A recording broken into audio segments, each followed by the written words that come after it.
Ito guys, every month tayong naglalagay ng ganito sa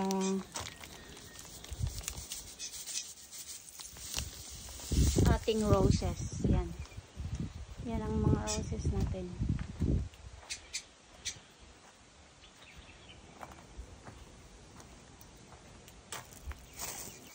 Para maganda yung mga bulaklak nila.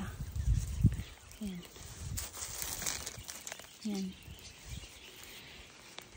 Ganito ang ginagawa ko dito.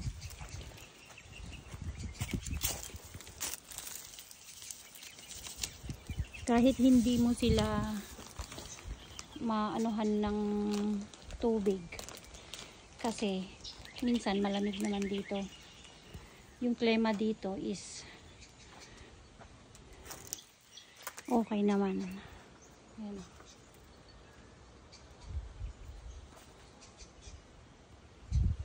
Ayan yung mga roses natin dito.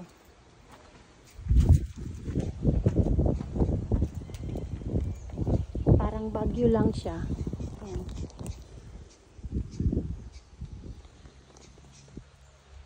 Labasan yung mga bulaklak na nila. Ayan. Thank you for watching.